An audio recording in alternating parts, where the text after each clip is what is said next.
Rumah Bapak. Rumah Bapa. Gitu. Nah, itu di Yohanes 6 ayat Yohanes 6. Yohanes 14 ayat 2. 14 ayat 2 ya. Iya. Di rumah Bapakku banyak. Banyak tempat tinggal bukan? Iya. Di rumah Bapakku banyak tempat tinggal. Maka aku akan datang kepadamu untuk Kalau tidak menyediakan. demikian, aku Kalau telah telah akan datang kepadamu untuk menyediakan tempat bagimu gitu. Iya, betul. Nah, bahas ya kata terakhir, kalimat frasa terakhirnya itu kan tempat bagimu. Iya. Menarik gitu ya. Jadi di rumah Bapakku banyak tempat tinggal. Itu adalah tempat bagimu. Ya, gitu. Nah, dari sini seperti apa ya, menjadi rema yang benar-benar menjadi sangat sederhana bagi kita loh. Bahwa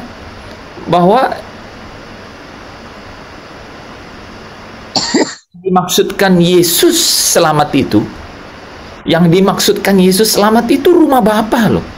Iya. Sederhana, dari 3 ayat saja itu bisa disimpulkan. Pertama, dia bilang begini, akulah jalan dan kebenaran dan hidup. Tidak ada seorang pun yang sampai datang kepadaku kalau tidak melalui aku. Tidak seorang pun yang sampai kepada Bapa. Iya kan? Ya. Jadi itu ayat 6. Ayat 6. Ayat 6 yang dimaksudkannya adalah rumah Bapa. Oh ya. Bapa ada di rumahnya kan? Iya. Gitu. Dan rumah Bapa itu adalah tempat bagimu di ayat 2. Dan banyak tempat tinggal. Ya. Udah, jangan kemana-mana. Ya, ini ribet, mungkin ribet, tapi sebenarnya ada hal yang sangat esensi dan sangat sederhana, dan Tuhan pasti menyiapkannya untuk kita dapat dengan mudah mengerti, kan? Memiliki pemahaman dan pengertian itu. Ya. Jadi Tuhan mau ya di dalam Yesus Kristus supaya kita sampai ke rumah Bapa. Iya kan? Sampai ke rumah Bapa. Ya. Dan rumah Bapa itu adalah tempat bagimu, dan di sana banyak tempat tinggal. Gitu. Nah. Makanya kita disuruh berdoa bagaimana? Doa Bapa kami. Ya. Di awalnya gimana, Bu? Bapa kami yang di surga. Wis, itu. Ya kan? Kuduskanlah namamu. Yesus yang bilang, berdoalah demikian, Bapa kami yang di surga. Jadi Bapa kita di surga, terus kemudian Yesus bilang, akulah jalan kepada Bapa di surga. Dan itu adalah rumah Bapa. Dan rumah Bapa itu adalah tempat tinggal bagimu. Dan di sana banyak tempat tinggal. Amin. Jadi kalau teman-teman ada yang lihat diagramnya, aduh kayaknya lebih ribet dari rambut gue deh. Apalagi warnanya ada hitam-hitam, terus teman-teman yang udah cat rambut tuh ada hijau kuning kan dengan diagramnya. Pertama saya juga begitu, Pak, pusing ngelihatnya. Untung saya nggak warnain coklat kayak Bu Esther kan. Kayak Bu Esther lagi. Ya agak rileks ya, soalnya kalau teman-teman saya bawa ke diagram jadi udah ini dulu, wah Pak hari ini kan udah dari pagi udah cucian 3 ember gitu. Nah, masakan udah masak, udah bersih-bersih. Ya, tapi kalau saya bawa saudara kepada pengertian itu ya, Yesus sendiri, akulah jalan. Ya. Jadi jangan berhenti di perjalanan. Ingat ya, saudara, kalau berangkat ke satu tempat jangan berhenti di perjalanan ya. Iya, nggak nyampe-nyampe. Area gitu ya, rest area atau pit stop begitu, terus udah bilang, aduh, udah senang, belum sampai. Ya boleh makan es krim sebentar, tapi jangan sampai bermalam sampai ketiduran. Iya, di rest area ya. Jadi waktu Yesus katakan, akulah jalan, saudara jangan berhenti di situ. Banyak sekali orang yang menurut saya selalu menekankan di situ, padahal Yesus mau bilang tidak ada yang sampai ke rumah Bapa kalau tidak melalui aku. Hmm. Tidak sampai itu yang Yesus mau katakan adalah ke rumah Bapa. Dan itu ayat itu kan berangkat dari Thomas bilang, aduh dia bilang, kami tidak tahu engkau mau pergi kemana. Iya. Ya, tunjukkan sajalah apa dia bilang apa ya? Itu kata-katanya. Coba kita baca ya teman. Ini menurut saya sesuatu yang terlewatkan gitu dalam ayat 1 sampai 6 aja. Apa itu? Matius, bukan? Yohanes ya. Saya tunjukkan. Yohanes. Saya ini saya. Oh, iya. Ya, saya Itu. nih, kan judulnya aja udah rumah Bapa. Iya. Jadi saudara, kalau kita bicara selamat itu jangan kemana-mana, ya. Surga, ya. Kalau Yesus berkata surga, itu maksudnya rumah Bapa, ya. Oke ya, saya baca ya, teman-teman perhatikan. Ini ayat yang banyak sekali merahnya. Ini artinya perkataan langsung dari imam besar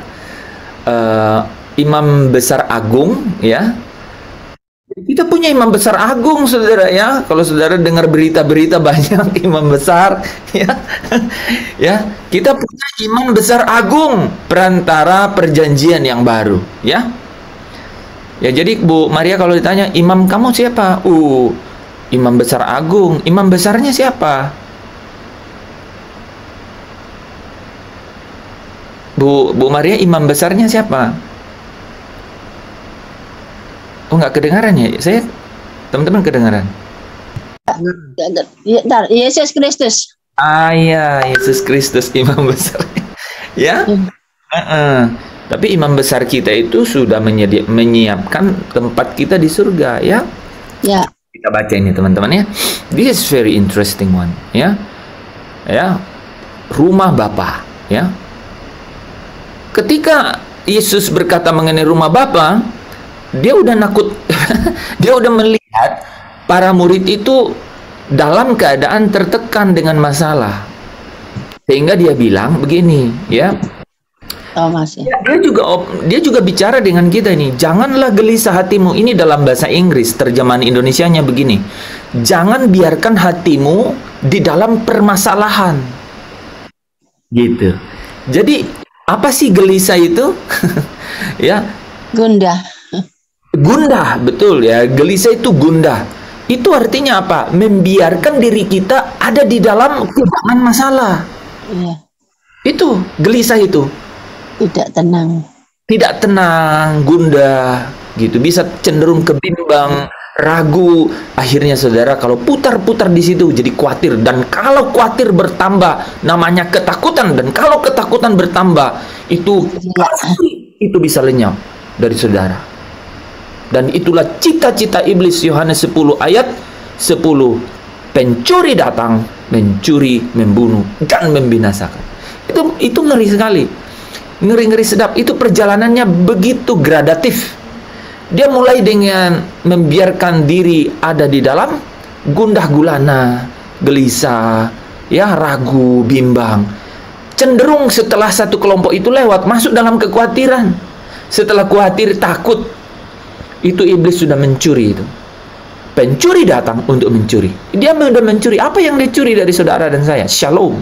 Damai. Damai sejahtera itu. Dan kalau itu sudah hilang, saudara bisa dibunuh. Dengan cara apa? Mati aku. Coba saudara, benar nggak? Kita tuh manusia bicara begitu. Ya, mati mahok gitu ya. Kayak orang Batak. Mati aku. Apa kalau orang Jawa bilang? Iya, mati aku. Apes gue gitu ya. Apa sih? Atau apa gitu ya. Nah, saudara, itu kasih sudah mulai hilang tuh. Kenapa orang bilang mati aku? Itu karena dia bilang dia nggak tahu bahwa Allah begitu mengasihi dia. Ya, di mana kasih itu lenyap, di situ ketakutan menjadi membabi buta. Dan kalau kasih itu hilang, apa yang terjadi, saudara? Binasa, murka. Saudara perhatikan gradatif ini ya, sangat jelas. Makanya Yohanes 10 ayat 10a bilang, pencuri datang untuk mencuri, membunuh, membinasakan. Kan 3 tuh. Itu kan punya tingkatan tuh. Pertama dia curi gitu. Dengan cara apa? Buat saudara gundah gulana, gelisah, ragu, bimbang. Ini kelompok ini lewat, saudara masuk ke dalam yang namanya khawatir. Setelah khawatir, ketakutan itu muncul. Nah, itu sudah dicuri itu. Kalau takut itu muncul, saudara udah dibunuh. Gitu. Karena apa? Kasih itu hilang. Manusia yang tidak merasa dikasih itu sudah terbunuh sekalipun jantungnya masih berdenyut. Ya, ini kita harus tahu kebenaran seperti itu. Ya, nah di sini saudara, sejak awal Yesus sudah bilang jangan gelisah hatimu, jangan biarkan hatimu di dalam masalah. Ya, karena apa? Dan hanya satu pamungkas dari semua kata depan ini. Saya coba pakai ini ya, mana ya? Where is the? Kok jadi hilang nih tanda-tanda ini di sini? Ya, saya coba pakai ini ya. Nah, saudara, ini kata jangan gelisah hatimu. Itu hanya caranya cuma satu untuk menyelesaikannya. Apa itu? Rumah Bapa. Nggak ada cara lain. Makanya kalau tadi teman-teman saya diberkati dengan materi ini, memang harus. Kalau saudara tidak punya ini, hidup itu terasa seperti di padang belantara tandus kering gitu, tak berpengharapan. Tapi kalau saudara punya ini, terpujilah Kristus ya, yang memberikannya kepada kita semua ya. Jadi dia berkata jangan gelisah hatimu. Ya, percayalah kepada Allah, percaya juga kepadaku. Ya, saya ganti warna ya, with the blue one ya. Percayalah kepada Allah, percaya juga kepadaku, kepada Yesus. Karena apa? Dia katakan begini loh. Di sini masalah tidak akan selesai. Ya, saudara, lihat nggak jawabannya Yesus? Harusnya gini dong, harusnya gini. Jangan gelisah hatimu. Harusnya kalau orang motivator terus dia jawabnya apa dong? Dia kalimat berikutnya apa? Jangan gelisah hatimu. Terus dia kasih tahu apa? Tenang saja, beginilah. Ya, tenang saja. Pasti ada harapan, kan? Hari esok bukan hari ini. Emang iya? Siapa bilang sama kan gitu? Kan begitu-gitu ngomongnya kan? Ya, keadaan pasti membaik. Sampai dikasih kata-kata gini lagi, badai pasti berlalu. Kamu nggak tahu kalau badai berikutnya Katarina datang, Elizabeth datang, apalagi Mona Lisa datang, badai berganti nama. Ya, untung nggak ada yang namanya Dorcas. Ada Pak. Ada Dorcas Serina. Badai Dorcas Serina. Iya, itu kan yang selanjutnya. Tapi kalau saudara perhatikan di dalam ayat ini, itu Yesus langsung tampih dengan kata sakti. Dia mau bilang masalah di sini tidak akan selesai. Jadi gitu kan? Kenapa Yesus nggak bilang begini? Jangan gelisah, pergi ke rumah Tuhan, gitu kan misalnya kan? Ya, datanglah ke hamba Tuhan, ya, datanglah ke gereja begitu. Bergabunglah dalam persekutuan begitu kan ya? Enggak, dia nggak bilang begitu. Dia bilang begini, di sini tidak ada yang akan menyelesaikan masalah ini secara sempurna. Dia langsung bilang di rumah Bapakku. Jadi dia mau bilang gini, kan dia bilang di rumah Bapakku banyak tempat tinggal. Kan kalau murid-murid itu makanya di bawah ini percakapannya agak ini ya, agak menarik. Mungkin kalau kita mirip Thomas juga, kita kan mungkin bisa seperti Thomas juga. Mari kita baca dulu supaya kita bisa menangkap secara keseluruhan ya. Yesus bilang di rumah Bapakku banyak tempat tinggal. Jika tidak demikian tentu aku mengatakannya kepadamu. Aku jujur nih, gitu ya. Aku pergi ke situ untuk menyediakan tempat bagimu. Jadi itu adalah tempat bagimu, gitu ya. Dan apabila aku telah pergi ke situ dan telah menyediakan tempat bagimu, aku akan datang kembali. I'm coming back, ya, dan membawa, ingat saudara, membawa kamu ke tempatku. Jadi tidak di sini, tidak di sini. Kebayangnya, dia bilang di rumah Bapakku, tidak di sini. Aku akan datang membawa kamu ke tempatku. Jadi tempatku juga di rumah Bapa. Supaya aduh, so sweet. This is one so sweet.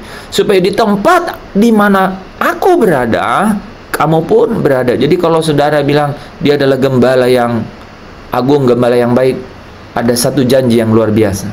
Dia bilang supaya di tempat aku berada, kamu pun berada. Amin. Dan kemana aku pergi, ini nih ya, kepada kita juga, dan kemana aku pergi, kamu tahu jalan ke situ. Udah kan, kamu tahu jalan ke situ. Nah, Sir Thomas datang dengan dengan santainya, Tuhan, kami tidak tahu kemana engkau pergi. Padahal dia sudah ikut inilah ya, Zoom Fellowship atau GPS itu udah berkali. Kami tidak tahu kemana engkau pergi. Jadi bagaimana kami tahu jalan ke situ? Kata Yesus. Yesus yang langsung bilang, akulah jalan untuk sampai ke rumah Bapa. Jadi singkatnya cerita ini, kamu tuh gelisah, janganlah gelisah. Satu-satunya cara untuk menyelesaikan kegelisahanmu itu adalah labuhkan pengharapanmu ke rumah Bapa, dan akulah jalan ke situ.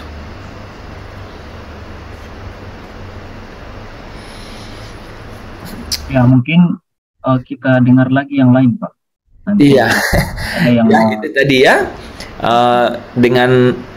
karena saudara, itu penjelasan yang sangat penting ya.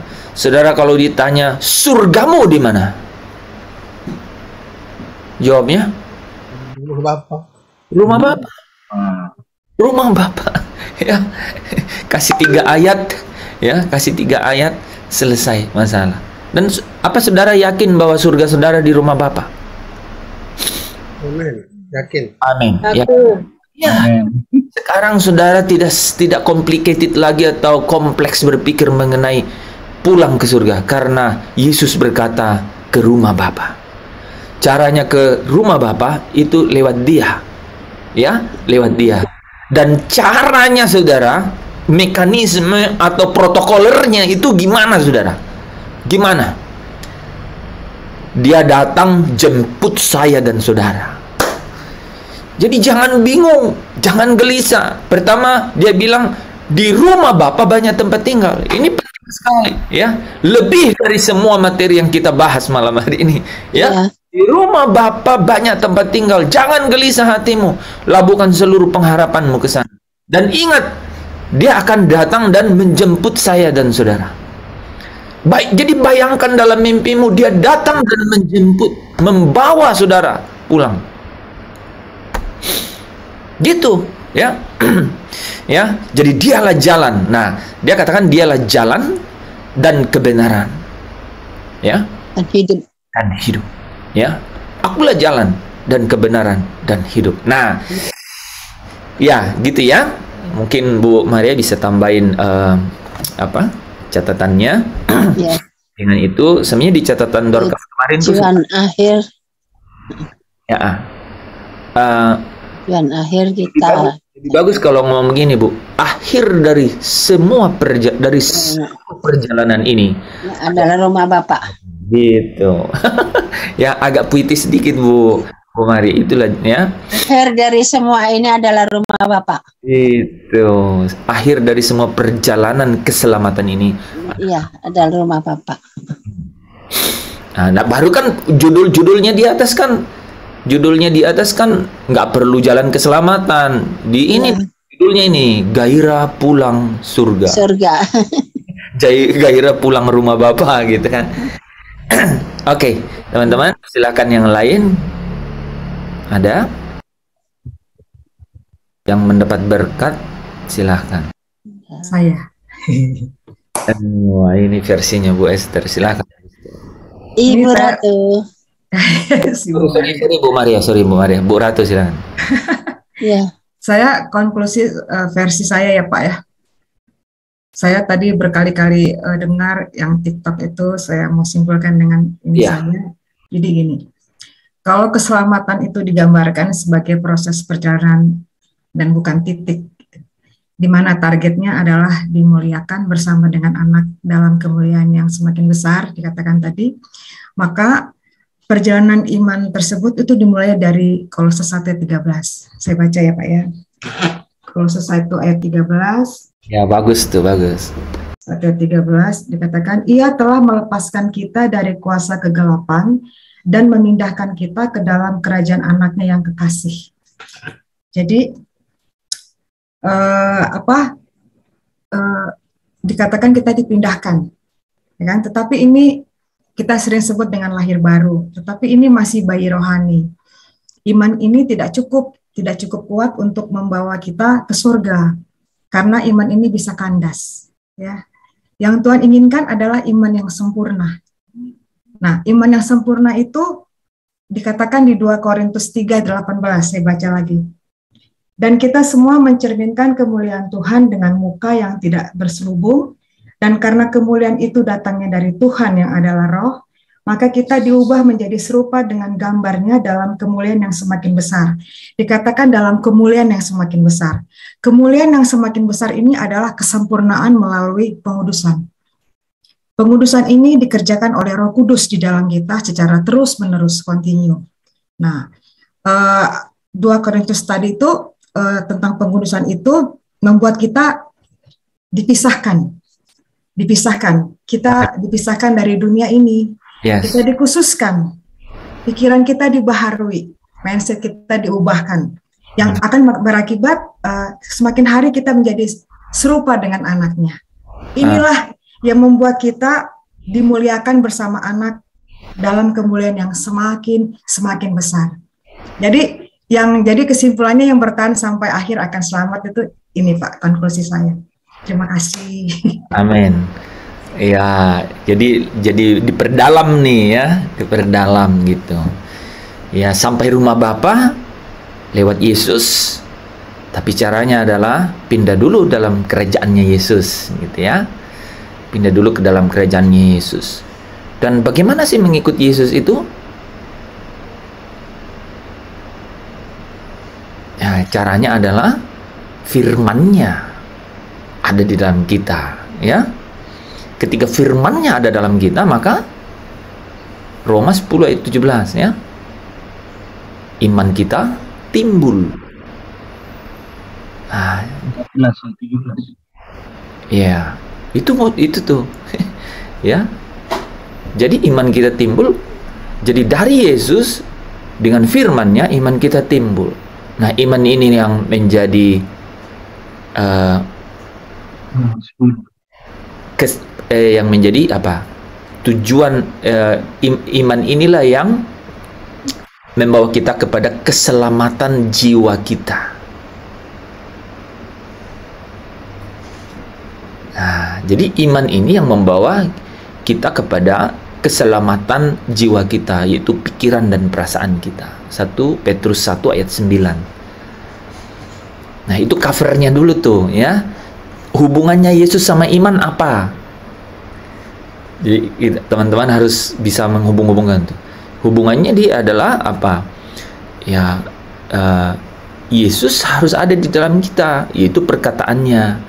Nah, perkataannya ini remato in Christo ini, itu akan menimbulkan iman. Ya, akan timbul iman. Ya, percaya, mempercayakan diri. Ya, itu ada sambungannya di situ ya, sambungannya di situ. Baru kita masuk ke bicara mengenai awalnya adalah kita dibenarkan oleh iman. Ya, baru ada proses pengudusan, terus ada pemuliaan gitu ya. Sampai menjadi iman itu sempurna. Oke, Bu Esther udah memberikan highlights mengenai materi malam hari ini. Ada Minarti, Pak. Ya, silakan. Ada Minar.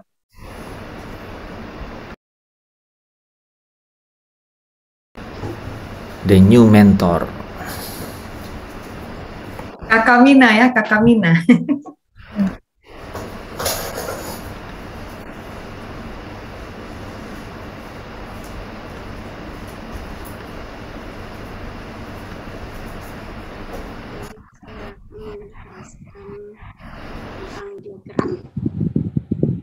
kedengaran ya?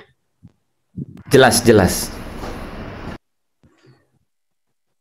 Ya, diagram ini menjelaskan tentang jalan keselamatan. Yohanes 14 ayat 6 mengatakan bahwa kata Yesus kepadanya, "Akulah jalan dan kebenaran dan hidup. Tidak ada seorang pun yang datang kepada Bapa kalau tidak melalui aku." Jadi, jalan keselamatan itu sampai ke rumah Bapa. Di rumah Bapa itu tempat bagi kita. Dan di sana banyak tempat tinggal. Sebagai Allah yang penuh kasih, sehingga keberadaan manusia harus kudus, tak bercacat, dan bercela. Nah, di sini dibuat satu umat pilihan, tapi untuk sampai kepada itu ada korban pendamaian Allah.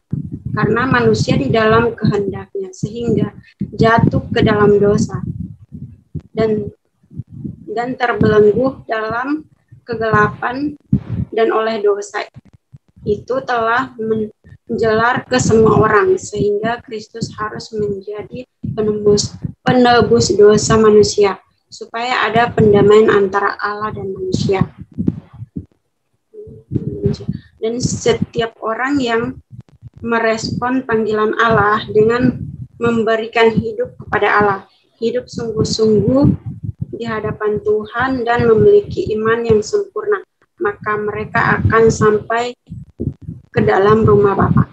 Sekian. Terima kasih. Terima kasih. Ya, bagus ya kalau versi-versi singkatnya begitu ada.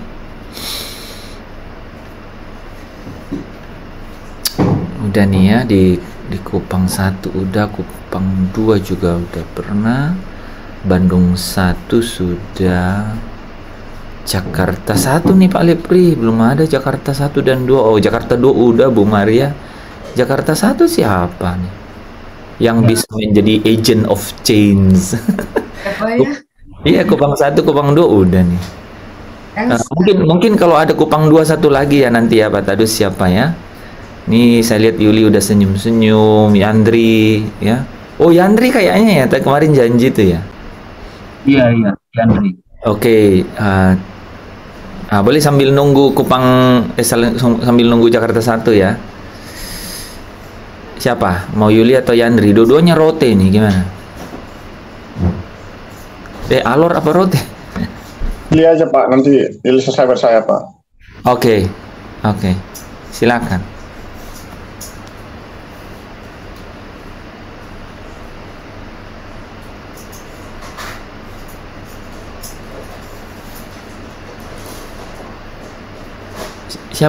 Siapa nih? Yuli atau Yandri? Yuli Pak. Oh, Yuli yang tunjuk Yandri. Ya, Yandri yang tunjuk Yuli. Oke. Gimana Yuli, oke nggak?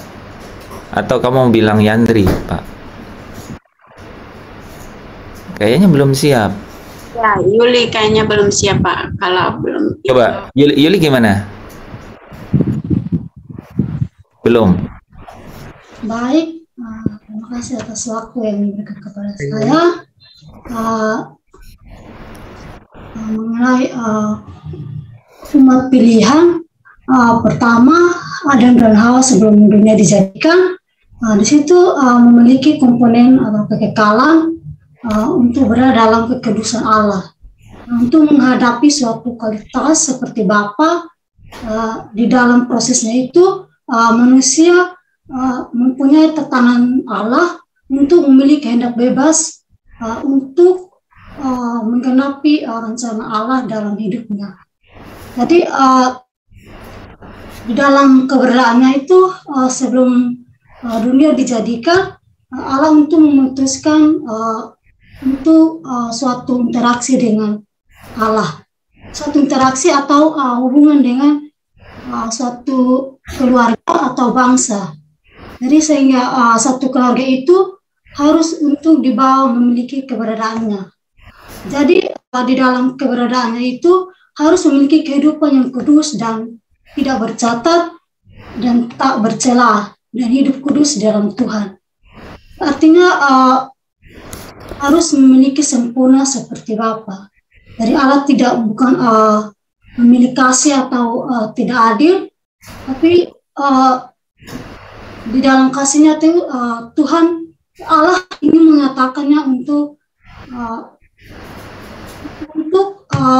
memiliki interaksi dengan Tuhan.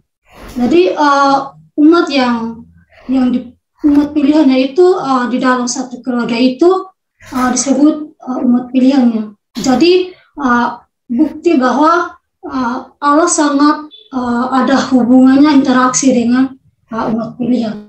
Jadi untuk mau menjadi sempurna seperti Bapa yang utuh dan sesuai dengan di dalam Yesus 1 ayat yang keempat sampai ayat yang kelima. Jadi di dalam Kristus itu Allah telah memilih kita hidup berdamai dengan Allah untuk Allah memiliki persahabatan dengan Allah untuk mencapai kesempurnaan kualitas Bapa hanya bisa melalui Yesus Kristus. Itu dari saya Bapak. Terima kasih. Terima kasih Yuli. Terima kasih, bagus ya. Nanti dilengkapi yang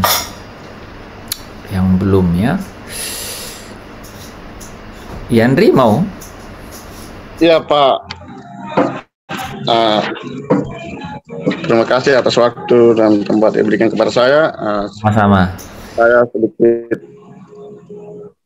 mencoba menjelaskan tentang diagram yang ada di materi ini tentang umat pilihan. Umat pilihan adalah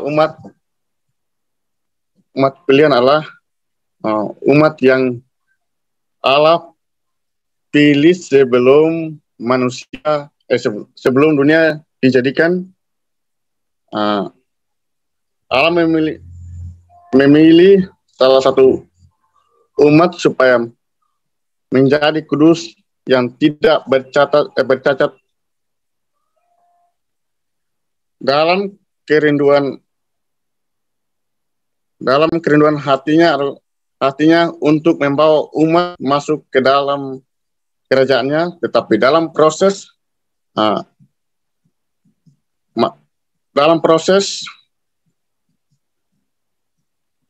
Adam jatuh ke dalam dosa, sehingga Allah telah mengutus anaknya yang tunggal untuk menjadi korban penebusan atau pendamaian dengan Allah, sehingga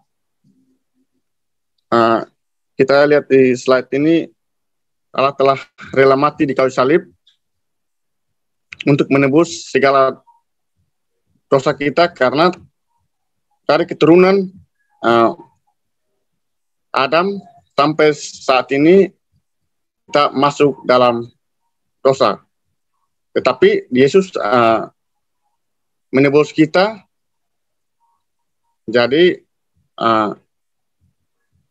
kita harus mendengar, misal bertobat, mengaku, dan kita dibaptis supaya kita sempurna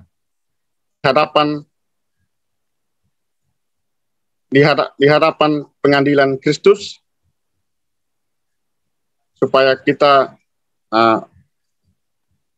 ada bersama-sama dengan Bapa di surga.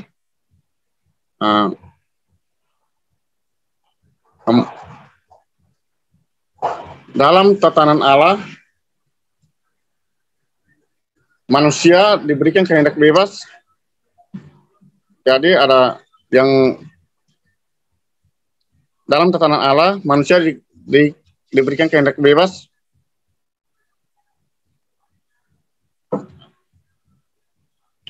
Ada yang suam-suam dan tidak berjaga-jaga, sehingga menuju ke penghakiman tata putih.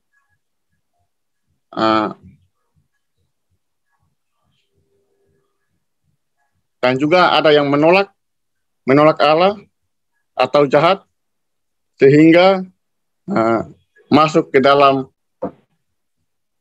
lautan api seperti yang tertulis dalam Wahyu 20 ayat yang ke-15. Itu sedikit penjelasan dari saya, Pak.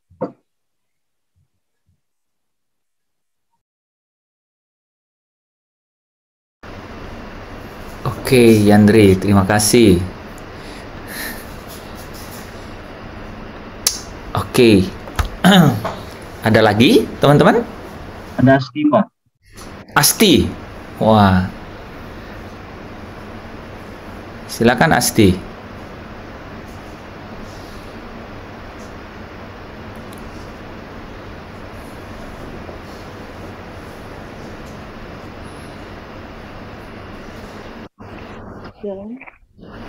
Mungkin di sini juga saya akan jelaskan tentang hidup kudus. Kekudusan hidup akan membuat hidup. Kedengeran ya? Agak keras, Asti.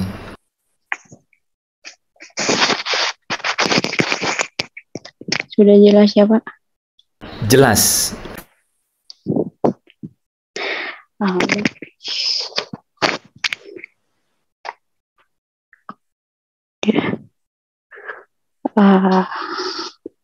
Saya jelaskan tentang hidup kudus. Mungkin di sini juga saya akan mengingat kekudusan hidup akan hubungan membuat kekudusan hidup akan membuat hubungan atau kedekatan kita dengan Tuhan jadi semakin kuat. Selain itu kekuatan dan kestabilitasan hidup rohani kita pun juga jadi terbangun begitu. Hal ini juga dapat ditegaskan dalam Mazmur 15 ayat 1 dan 5.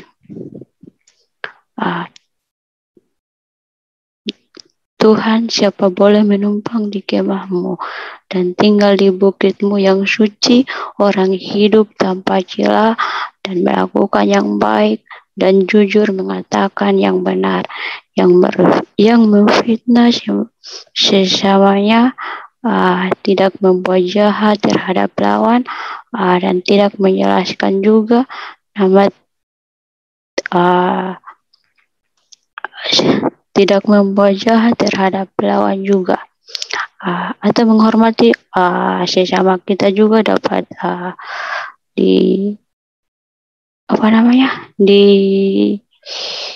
menjaga atau kekudusan kita terhadap sesama kita. Mungkin dari saya itu saja, Pak. Terima kasih. Ya. Jadi yang harus dijelaskan itu adalah ada diagram yang sudah beberapa malam, ya. Jadi nanti Grace, oke, nanti Asti boleh minta lagi diagramnya ya. Nanti dijelaskan sama Kak Dorcas, ya Asti, mengenai diagram itu. Itu adalah perjalanan satu umat pilihan yang Allah sudah rancang sebelum dunia dijadikan, karena Allah menghendaki satu keluarga untuk berinteraksi di dalam kerajaannya, ya. Jadi nanti minta tolong sama Kak Dorcas, ya.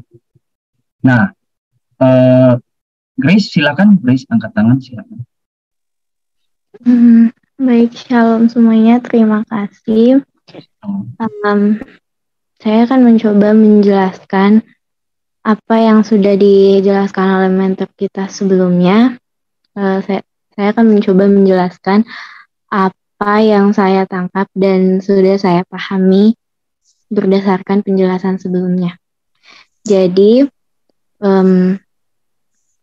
untuk sebuah keselamatan, dikatakan bahwa keselamatan itu bukanlah sebuah titik, tetapi sebuah proses yang panjang yang dimulai dengan ditentukannya umat pilihan dalam Efesus 1 ayat 4-5. Sebab di dalam Dia Allah telah memilih kita sebelum dunia dijadikan, supaya kita kudus dan tak bercacat di hadapannya. Dalam kasih Ia telah menentukan kita dari semula oleh Yesus Kristus untuk menjadi anak-anak-Nya sesuai dengan kerelaan kehendak-Nya. Umat pilihan telah dipilih sebelum dunia dijadikan.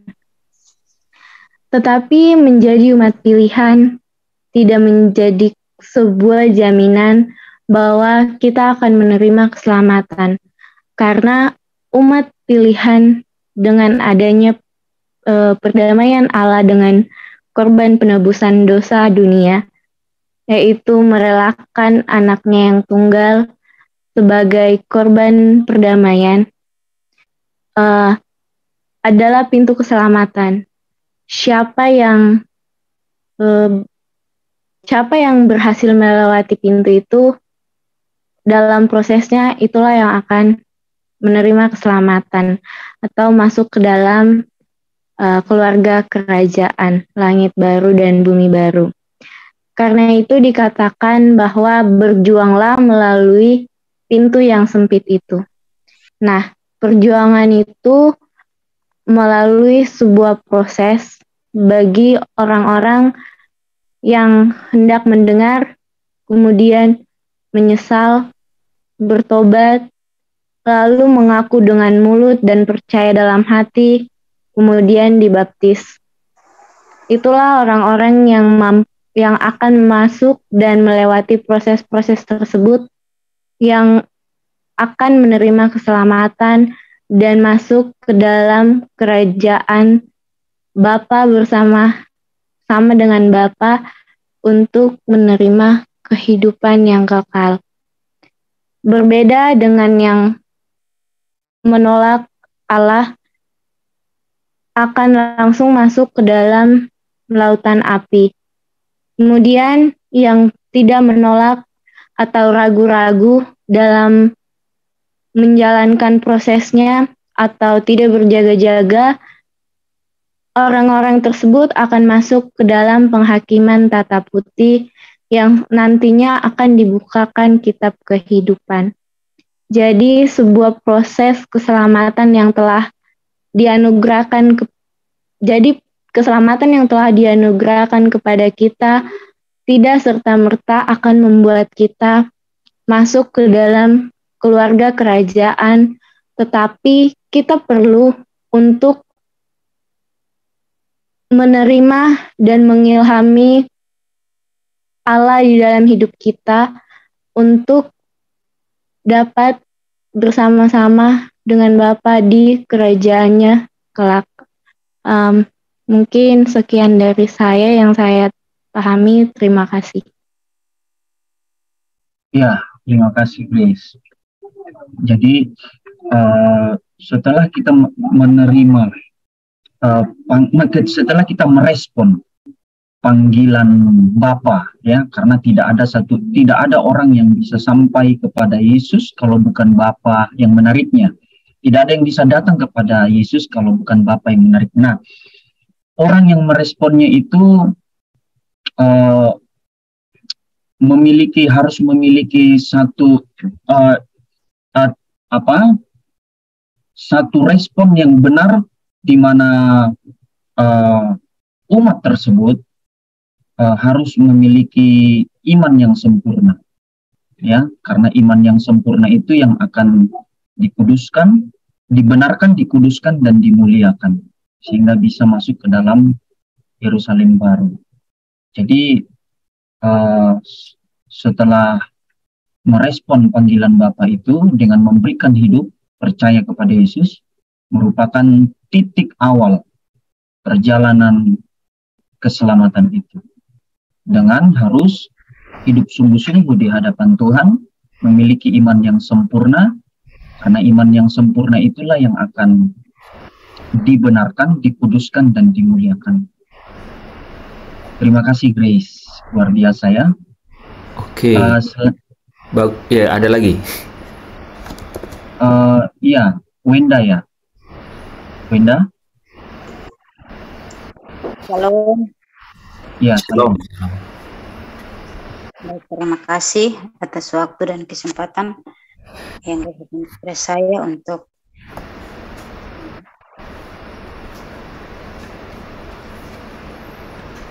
menjelaskan apa yang sudah saya pelajari selama ini.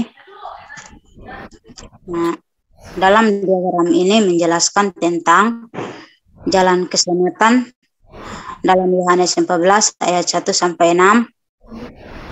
Jadi selamat itu adalah sampai ke dalam rumah Bapa. Sebagai Allah yang penuh kasih, dalam eksistensinya Allah sudah memiliki satu kerinduan untuk memiliki satu keluarga untuk berinteraksi, yaitu umat pilihan yang berkualitas sesuai standar Bapa. Dan di dalam perjalanan ciptaannya, yaitu manusia itu sendiri yang serupa dan segambar dengannya jatuh dalam dosa.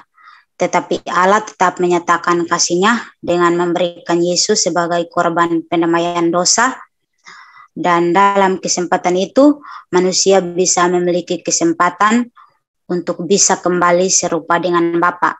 Nah, disinilah dimulai titik awal perjalanan umat pilihan Allah untuk dapat sampai ke dalam rumah Bapa dengan harus berjuang hidup kudus, memiliki iman yang sempurna. Baik, mungkin itu dari saya. Terima kasih. Ya, terima kasih Wenda. Iya, Bapak. Teman-teman yang lain masih ada? Sini, Pak. Oh iya, karena dari teman-teman dari Dalek Esa ada 3 pertanyaan mengenai postingan tadi siang. Sebelum pertanyaan masih ada yang mau menyampaikan apa yang sudah? Ya? Kayaknya memang. Dari saya dulu, Pak Lebri. Silakan, Pak. Baik, puji Tuhan, saya akan menyampaikan apa yang menjadi rema kebenaran dari perjalanan keselamatan yang disampaikan dalam diagram ya. Ya, jauh sebelum dunia dijadikan, Allah merancang satu umat atau memilih satu umat pilihan, dan umat itu dipilih seperti yang dikatakan dalam Efesus pasal 1 ayat 4 sampai 5. Sebab di dalam dia ini, di dalam Kristus ya, di dalam Yesus memilih dijadikan supaya kita kudus dan tak bercacat di hadapannya dalam kasih ya, dalam kasih Ia telah menentukan kita dari semula oleh Yesus Kristus untuk menjadi anak-anaknya sesuai dengan kerelaan kehendak-Nya.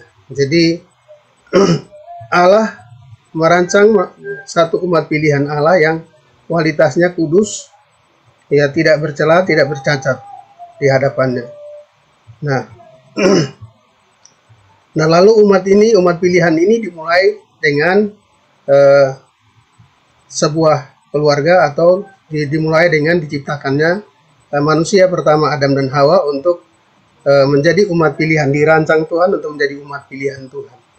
Tetapi di dalam tatanan Allah, Allah memberikan, karena Adam diciptakan dan Hawa diciptakan menurut gambar dan rupa Tuhan, lalu Tuhan memberikan dalam tatanannya memberikan kehendak bebas kepada mereka untuk hidup sesuai dengan standar yang Tuhan tetapkan, tetapi ternyata mereka gagal. Ya, mereka meleset dan gagal. Oleh kegagalan Adam dan Hawa, maka semua keturunannya itu menjadi bukan umat pilihan, karena dikatakan oleh dosa satu orang maka maut menjalar kepada semua manusia. Maut itu menjalar kepada semua manusia.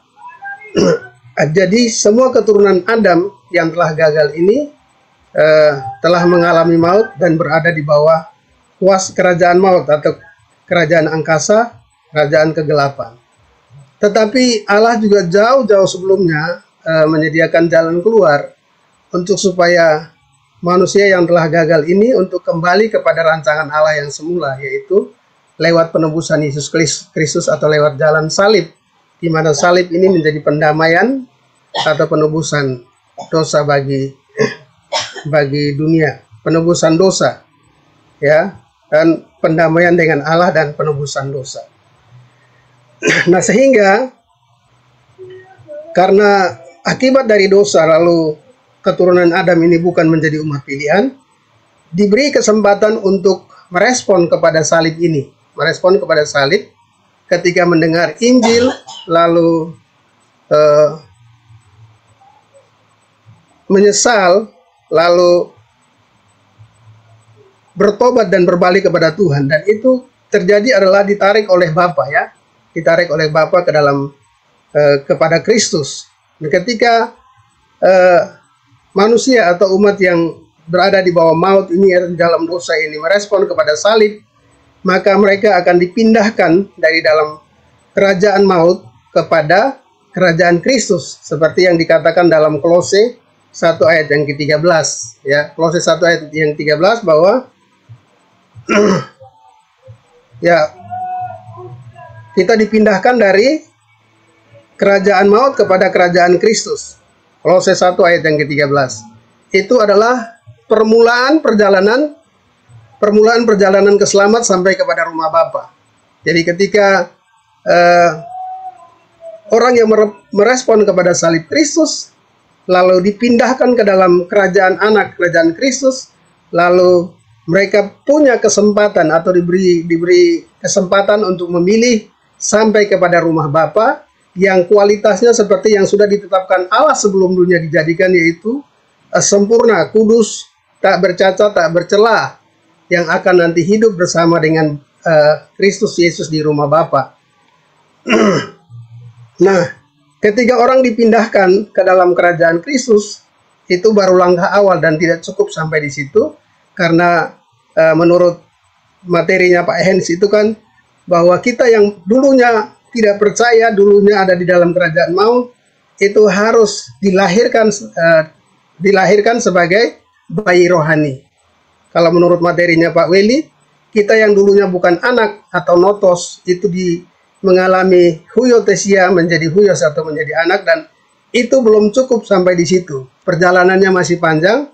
Untuk sampai kepada rumah Bapa, kita diberi kesempatan untuk diajar dan dididik atau dipaidea supaya kita menjadi anak-anak Allah yang berhak mewarisi janji-janji Tuhan, itu berada di dalam rumah Bapa.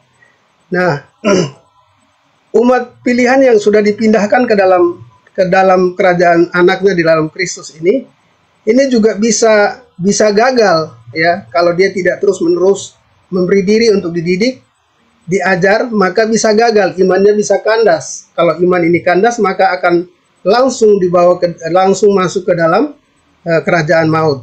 Atau iman yang kandas itu adalah iman yang murtad atau orang yang murtad. Nah, yang kedua adalah iman yang menyimpang atau meleset. Nah, iman yang menyimpang atau meleset itu nanti akan diperhadapkan pada penghakiman tahta putih. Lalu bagaimana dengan mereka yang tidak merespon kepada salib Kristus? Mereka yang tidak merespon kepada salib Kristus itu mendengar tentang penebusan, lalu mereka menolak salib Kristus atau menolak penebusan ini, mereka juga sudah di bawah hukuman atau langsung masuk ke dalam kerajaan maut atau ke dalam neraka. Nah, lalu ada berikutnya adalah mereka mendengar tapi tidak menolak, ya, mereka mendengar dan tidak menolak. Lalu yang tidak mendengar sama sekali itu dalam hidupnya tekun berbuat baik, mereka juga akan dibawa kepada penghakiman tahta putih. Nah, di dalam penghakiman tahta putih inilah semua kitab akan dibuka, ya, kitab tentang kehidupan akan dibuka untuk mengalami penghakiman kepada mereka. Lalu yang merespon sungguh-sungguh itu langsung hidup di dalam kerajaan Bapa, di dalam Yerusalem baru, ya. Kira-kira itu yang bisa saya sampaikan dari diagram ini secara singkat. Ayat-ayatnya saya tidak baca semuanya. Terima kasih. Terima kasih. Ya, saya kira cukup ya, cukup memuaskan. Bagus teman-teman. Sangat merata ya, sangat merata. Itu sangat baik. Teman-teman masih ada kesempatan besok ya. Ada kesempatan besok. Nah, saya tambahin sedikit ya materinya supaya tidak merasa wah ini semua saya sudah tahu, saya sudah kuasai gitu ya. Oke, nah tadi Bu Esther sudah mulai gitu ya, bahwa ada proses yang terjadi di sini nih ya. Ketika kita sudah ada di dalam kerajaan Kristus, ini penting sekali ya. Waktu tadi kita katakan bahwa Yohanes 6 ya ayat 14, akulah jalan ya, akulah jalan. Untuk sampai ke ya, Yesus berkata, akulah jalan untuk sampai ke saya pakai ini dulu ya. Untuk sampai ke rumah Bapa ya. Akulah jalan untuk sampai ke rumah Bapa. Nah, caranya adalah kita dilepaskan dari kerajaan maut ya, dilepaskan. Jadi ada kata dilepaskan. Kemudian kita dipindahkan ke dalam kerajaan Kristus. Di dalam Kristus, perkataannya akan tinggal di dalam kita dan itu akan menimbulkan yang namanya iman. Menimbulkan yang namanya iman, ya. Nah, iman seperti apa yang membawa ke rumah Bapa? Kan begitu. Jadi kalau kita katakan bahwa Yesus berkata, akulah jalan. Kemudian Yesus berkata, ikutlah aku. Maka itu berarti apa? Kita ada di dalam kerajaan Kristus, ya. Dan itu artinya Kristus, yaitu perkataannya ada di dalam kita, ya. Dan itu artinya iman, ya. Itu artinya iman. Nah, iman seperti apa, ya?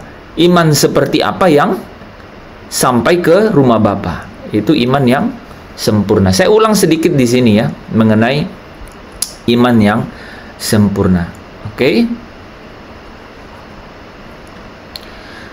Nah, umat pilihan, teman-teman, umat pilihan itu dikatakan harus sempurna. Harus sempurna sama seperti Bapamu yang di surga adalah sempurna. Jadi ini sangat sangat terkait langsung ya. Kita mau pulang ke rumah Bapa, dan Yesus katakan bahwa caranya adalah ikutlah aku. Di sini jelas bahwa Yesus sendiri yang berkata. Ini dalam Matius 5 ayat 48, Yesus yang berkata, haruslah kamu sempurna sama seperti Bapamu yang di surga adalah sempurna, ya. Apanya yang sempurna? Kan pertanyaannya jadi begitu kan. Nah, di Ibrani 12 ayat 2, caranya adalah ikut Yesus, akulah jalan. Di Ibrani 12 ayat 2 dijelaskan lebih detail. Marilah kita melakukannya dengan mata yang tertuju kepada Yesus, ya. Dan dia inilah, Yesus ini sendiri yang memimpin kita dalam iman. Jadi saudara bisa punya iman itu karena Yesus, ya. Yang memimpin kita dalam iman. Jadi Yesus yang memimpin kita dalam iman. Bagaimana caranya? Oke, kita stop di situ dulu ya.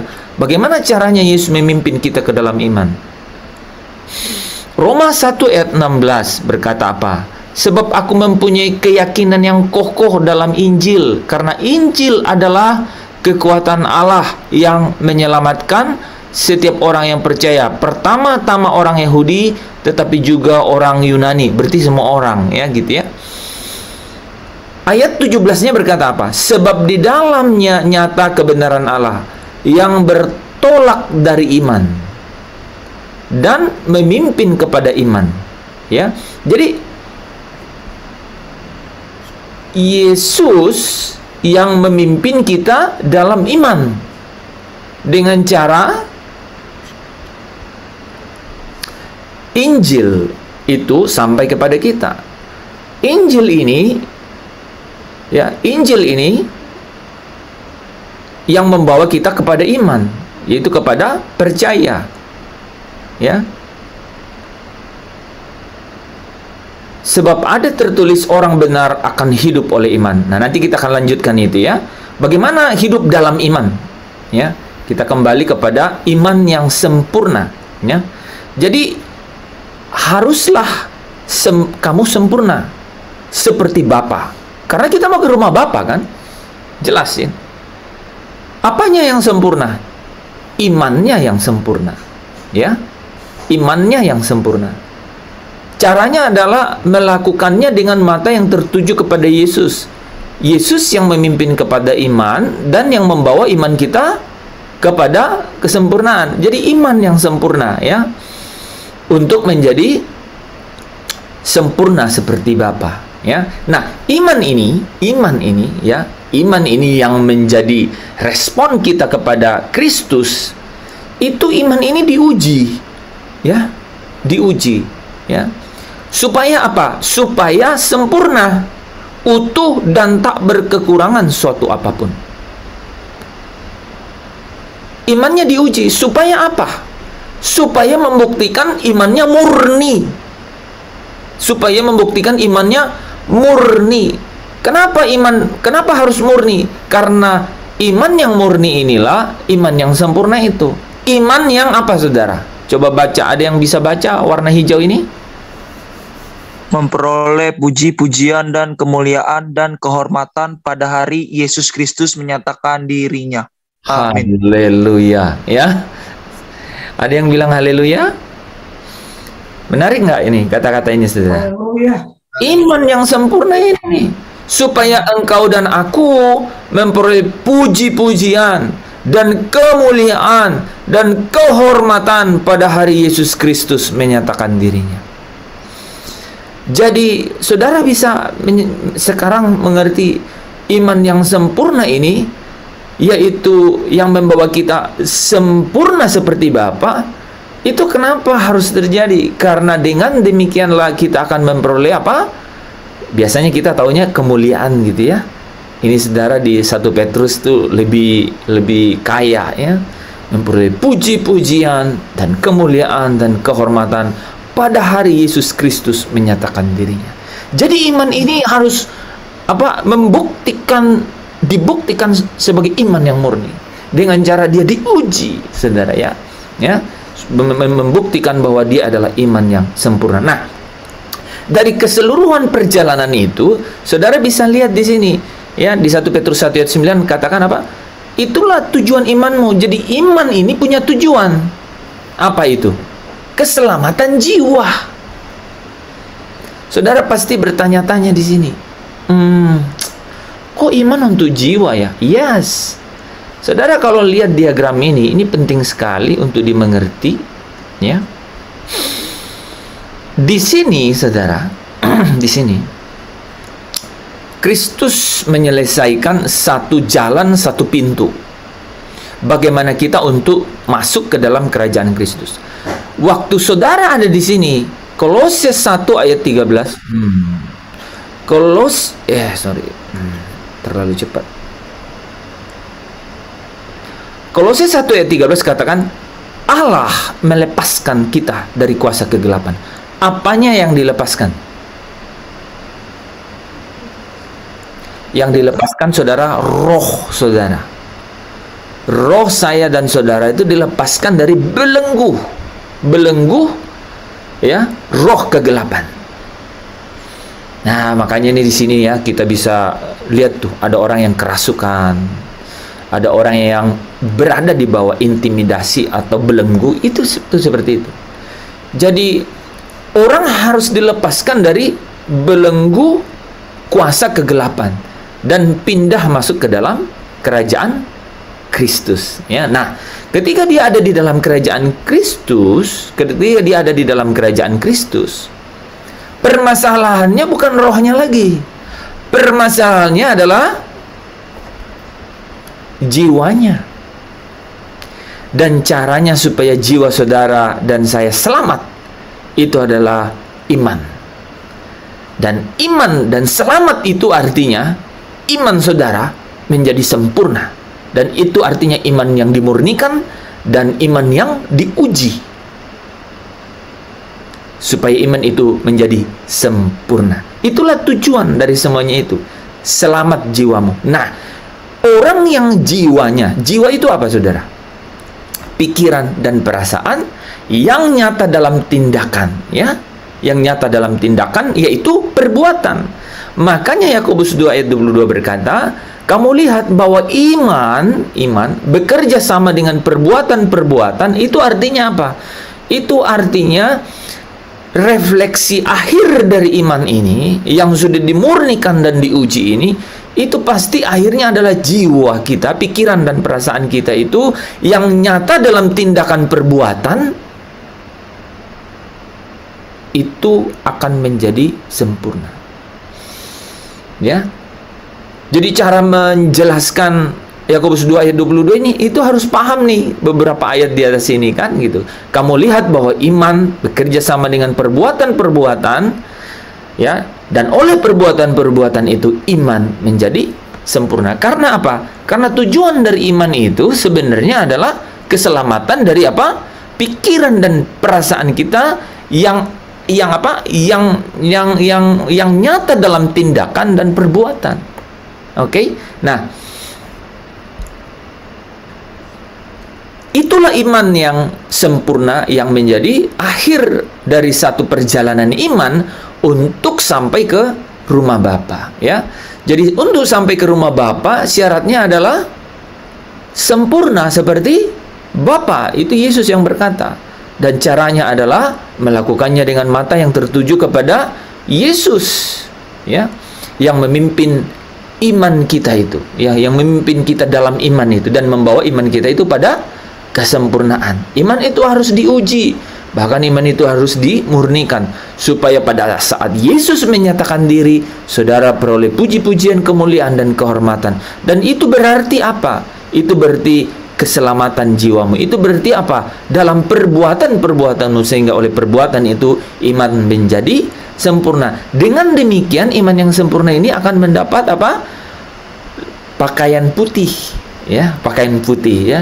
Pakaian putih itu orang-orang yang menang, ya, yang akan mendapat pakaian putih. Nah, saya stop di situ dulu, ya. Nah, teman-teman ada yang bertanya? Sampai di situ? Ya, jadi iman yang sampai ke rumah Bapa adalah iman yang sempurna.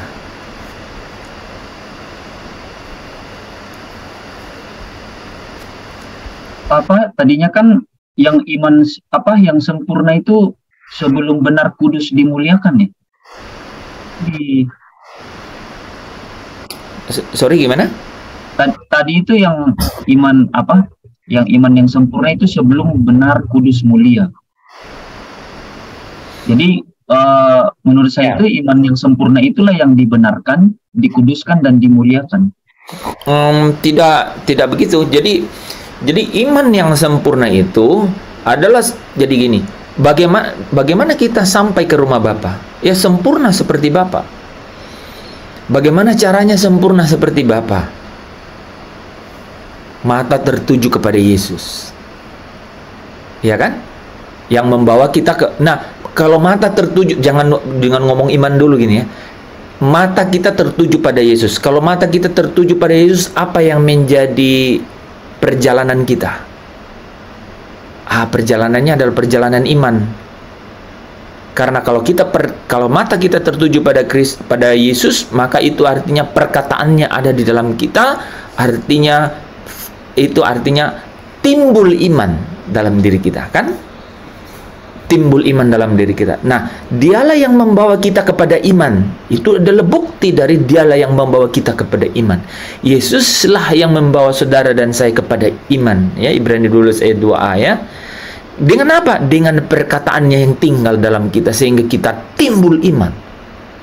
Ya, kita nggak mungkin beriman kalau perkataan Kristus nggak ada di dalam kita, ya kan? Nah, jadi dialah yang membawa kita kepada iman dan dia juga yang membawa iman kita kepada kesempurnaan. Dengan cara apa? Dengan cara diuji imannya, dengan cara dimurnikan imannya, supaya nanti pada saat dia menyatakan diri, Yesus menyatakan diri, maka kita akan mendapat pujian, kemuliaan dan kehormatan itu. Dan itu artinya adalah keselamatan jiwa. Oh, apa itu? Pikiran dan perasaan. Karena roh kita udah beres ketika Kristus memindahkan kita ke dalam, Allah memindahkan kita ke dalam kerajaan Kristus. Tetapi perjalanan iman ini hubungannya dengan keselamatan jiwa, yaitu pikiran dan perasaan kita yang akan melewati yang namanya dia dibenarkan, nanti dia dikuduskan, dia kemudian nanti dimuliakan. Nah, ini prosesnya akan dijalani, gitu. Jadi bingkai besarnya itu iman. Nah, kalau saudara sampai jadi ingat-ingat gitu, Yesus sampai bilang begini, imanmu telah menyelamatkan engkau. Saudara pasti, wah, nggak segampang itu mikirnya sekarang. Udah tahu banget, oh iya, maksudnya iman yang sempurna. Jadi iman yang dibilang tadi menyelamatkan tuh iman yang sudah sempurna, Pak. Iya. Melewati proses, Pak ya. Orang nanya, kok bisa Bu, Ibu kok tambah-tambahin gitu kan? Orang kan gitu kan pasti kan. Loh enggak. Yang selamat itu artinya apa menurut Yesus? Sampai di rumah Bapa. Masa iya dong? Masa iyalah? Selamat yang dimaksudkan Yesus adalah sampai di rumah Bapa. Yohanes 14 ayat 6. Tidak ada yang sampai ke rumah Bapa. Ya, saya tambahin rumah ya. Karena itu memang konteksnya rumah Bapa dari ayat 2 kan. Kalau tidak melalui aku. Itulah selamat yang dimaksudnya. Jadi kalau dibilang imanmu menyelamatkan engkau, itu artinya apa? Iman yang sampai ke rumah Bapa. Nah, iman yang sampai ke rumah Bapa itu iman yang seperti apa? Hendaklah kamu sempurna seperti Bapamu di surga sempurna. Iman yang sempurna. Ibrani 12 ayat 2 katakan, mata tertuju pada Yesus yang membawa kita kepada iman, dan dia yang membawa iman kita itu kepada sempurna. Nah, imannya sampai sempurna itu seperti apa perjalanannya? Imannya harus diuji, imannya harus dimurnikan.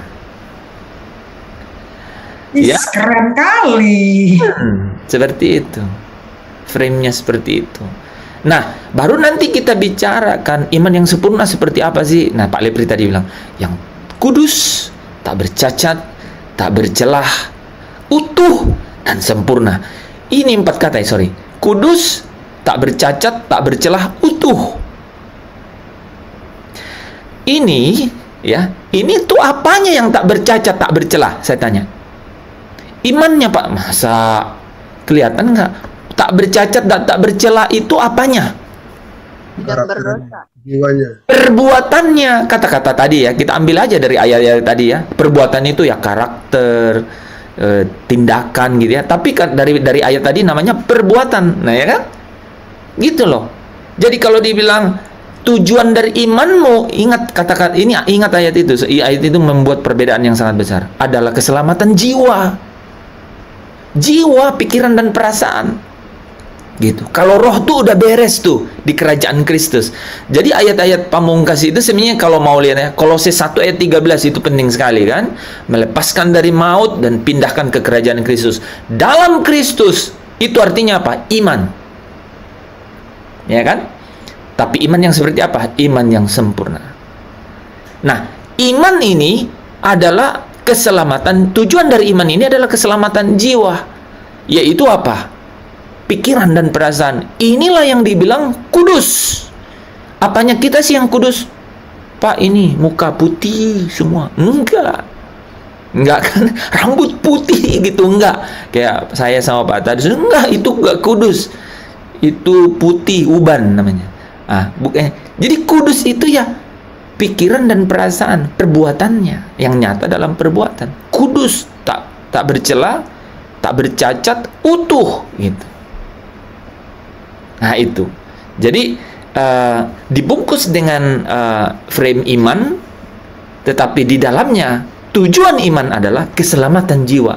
Nah jadi waktu kita udah masuk ke dalam pembaharuan pikiran, perkataan, itu bukan berarti lepas dari keselamatan. Itulah tujuan iman, yaitu keselamatan jiwa. Nah saudara ketemu jembatan di situ ya, jembatan lagi tuh. Apa hubungannya nih pembaharuan jiwa, pembaharuan pikiran, transformasi? Itu hubungannya adalah mengenai pikiran dan perasaan, dan itu adanya jiwa. Itu artinya keselamatan jiwa, itu artinya apa? Itulah tujuan iman. Ya, 1 Petrus 1 ayat 9 bilang, kamu telah mencapai tujuan imanmu, yaitu keselamatan jiwamu. Selamat artinya sampai di rumah Bapa. Apanya? Jiwanya dong. Masa rohnya doang gentayangan? Nah, jiwanya dong. Karena dari situlah kita dilihat, kamu mulia apa enggak? Apanya yang bisa kelihatan mulia? Ya dari jiwanya. Perbuatan-perbuatannya mulia, rela dihina. Apanya Kristus yang jadi mulia? Ini menarik nih. Apa yang membuat Kristus dimuliakan? Pak Tadus? Dia rela untuk dihina, menderita, ya. Iya, itu hasil dari apa? Pasti dari tindakan. Nah, saudara tahu Filipi 2 kan? Filipi 2 benar. Filipi 2 tahu kan? Filipi 2 betul. Dia mengosongkan diri. Iya, Filipi 2 ya. Nah, mengosongkan diri itu. Mengambil rupa seperti hamba. Ya kan? Bahkan jadi manusia, bahkan mati di kayu salib. Jadi dia mengambil, bahkan Lukas, coba cariin ayat itu ya. Di Injil Lukas dikatakan, tidakkah Kristus ya menderita untuk menerima kemuliaannya. Nah, ini semua mengenai jiwa gitu. Ini semua mengenai pikiran dan perasaan. Nah, itu Efesus 2. Filipi 2 kan bicara mengenai hendaklah, apa katanya? Filipi 2 ayat 5 bro. Pikiran dan perasaanmu. Ya, pikiran dan perasaan. Dia bilang letakkan pikiran dan perasaanmu. Coba Filipi 2 ayat 5, coba ada yang baca?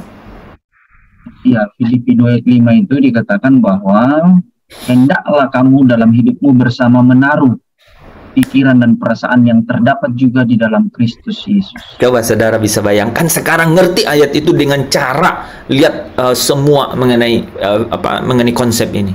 Jadi tujuan imanmu keselamatan jiwamu, dan itu artinya kita harus seperti Yesus, serupa dengan Yesus. Itu maksudnya dalam hal apa? Pikiran dan perasaan. Itulah tujuan dari tujuan dari iman di dalam Kristus. Gitu. Seperti Yesus, pikiran dan perasaannya. Gitu. Yang seperti apa? Wow, dong, panjang tuh ya. Tidak mempertahankan walaupun dalam rupa Allah tidak mempertahankan kan, bahkan mengambil bahkan mengambil seperti hamba kan gitu. Taat sampai mati ya, menjadi manusia dan taat sampai mati. Saudara bisa menangkap itu ya. Jadi semua perjalanan ini sempurna seperti Bapa itu caranya dengan mata tertuju kepada Yesus. Itu bisa diganti kata-katanya dengan serupa seperti Yesus. Tadi Weser pakai kata 1 Korintus 3 ayat 18 kan. Nah saudara ya, terakhir 1 menit terakhir, Kolose 1 ayat 13 itu Kolose 1 ayat 13 itu kita dipindahkan, Allah memindahkan kita ke dalam kerajaan Kristus. Di situ saudara, itu yang disebut oleh 1 Korintus 3 ayat 18, kita ini mencerminkan kemuliaan. Karena Allah sudah pindahkan kita ke dalam kerajaan Kristus. Sayangnya saya nggak ada waktu bahas untuk dibenarkan ini. Ini dibenarkan ini, ketika kita dibenarkan itu kita jadi mencerminkan kemuliaan. Baru mencerminkan kemuliaan. Tetapi kemuliaan itu datang dari Allah. Nah, ini kata-kata itu penting sekali. Karena coba catat satu kata ini ya. Puncak dari pengudusan itu adalah kemuliaan Allah. Itu. Puncak dari pengudusan itu adalah kemuliaan Allah. Nah, makanya kita di awal ketika Allah pindahkan kita ke dalam kerajaan Kristus, kita itu mencerminkan kemuliaan. Ya, dan karena kemuliaan itu datang dari Allah yang adalah roh. Wah, dipakai kata-kata begitu. Allah yang adalah roh. Sulit sekali membayangkannya itu. Maka maka kita, karena kemuliaan itu datangnya dari Allah yang adalah roh, maka caranya begini. Ayat itu mau bilang begitu. Kamu harus diubah menjadi serupa dengan gambarnya, gambar anaknya, gambar Yesus, supaya bisa benar-benar nyata. Tuh, diubahkan di dalam kemuliaan yang semakin besar. Nah, ada progres kan? Ada pertumbuhan di situ. Nah, kemuliaan yang semakin besar ini itu adalah pengudusan setiap hari. Pengudusan kita setiap hari. Artinya apa? Dipisahkan dari cara, irama hidup dunia. Kata singkatnya, dipotong persahabatannya dengan dunia. Dan akhirnya menjadi sahabat Allah gitu. This is a journey gitu ya. Ini adalah satu perjalanan ya, supaya sama seperti Kristus kan ya. Lukas 24 ayat 26 ya. Ya, ingat ini ya. Bukankah Mesias harus menderita semuanya itu untuk masuk ke dalam kemuliaannya? Saudara bisa bayangkan. Makanya dia dikatakan dia adalah yang sulung di antara banyak saudara. Dan saudara dan saya diberi karunia sulung roh untuk menjadi saudara terhadap yang sulung itu. Dan dia sudah memulai. Bukankah Kristus harus menderita semuanya itu yang kau derita dan aku derita, supaya dia dapat masuk ke dalam kemuliaannya. Itu kemuliaan yang diberikan oleh Bapa kepada dia, dan kemuliaan yang sama yang dijanjikannya untuk saya dan saudara. Terpujilah Kristus. Amin. Amin. Shalom, selamat malam. Langsung dong masuk lagu Votum tuh. Amin. Amin. Wow, amin. Amin. Ya, aduh. Baru di situ, tapi mudah-mudahan saudara ada beberapa titik yang sangat penting ya tadi ya. Dengarkan ulang, kalau saudara dengar ulang dan catat dan baca ulang nanti besok, itu pasti saya sendiri mungkin akan terkesimak mendengarnya. Ya. Nah, ya, ada poin yang saya masih sisakan malam ini nggak sempat dibahas, yaitu mengenai udah masuk ke dibenarkan gitu ya. Proses pembenaran ini juga sesuatu yang menarik gitu ya. Tapi paling tidak tadi tuh bingkai keseluruhannya itu sudah bisa kita lihat kan. Oke. Surga, rumah Bapa. Itu artinya selamat. Dan selamat di dalam Yesus. Dan Yesus itu artinya iman. Iman yang sempurna. Harus diuji, harus dimurnikan. Dan itu artinya selamat jiwa. Jiwa artinya pikiran dan perasaan. Harus diubah. Oke, sampai di situ. Mari kita berdoa. Kami mengucap syukur malam hari ini ketika Engkau hadir di tengah-tengah kami. Nyata di dalam perkataan setiap kebenaran yang Engkau sampaikan. Biarlah setiap kebenaran itu Engkau sendiri yang memeteraikan di dalam hati setiap hamba-hambamu yang ada di sini. Bahkan sahabat-sahabat Allah. Terima kasih Bapa. Kami doa, kami percaya kebenaran ini bukan hanya perkataan, tetapi kuasa Tuhan. Kuasa yang meruntuhkan benteng-benteng penghalang di dalam setiap apa yang kami kerjakan, apa yang kami usahakan, apa yang kami jadi panggilan dalam hidup kami. Setiap tantangan rintangan kami Tuhan, biarlah setiap kebenaran ini adalah kuasa untuk mengubah, untuk meruntuhkan setiap penghalang, sehingga kami melihat jalan-jalan keluar di dalam setiap pencobaan, setiap rintangan dan halangan dalam hidup kami. Kami melihat dan kami dapat cakap menanggung segala sesuatu itu di dalam kebenaran firman-Mu. Terima kasih Bapa. Yang sakit pasti Tuhan juga memberikan kesembuhan, pemulihan di dalam diri mereka. Apapun sel-sel yang rusak Tuhan, Engkau gantikan dengan sel-sel yang baru. Tidak ada yang mustahil bagi Allah. Kami percaya kebenaran ini adalah kuasa, kuat, dan kebenaran ini Tuhan hidup. Kami percaya kami bisa di dalam hidup ini melihat kemuliaan Tuhan dinyatakan, yaitu dengan cara kami cakap menanggung segala perkara di dalam hidup ini. Terima kasih Bapa. Kami datang dengan berkat, kami mau selesai dari tempat ini dengan berkat Tuhan.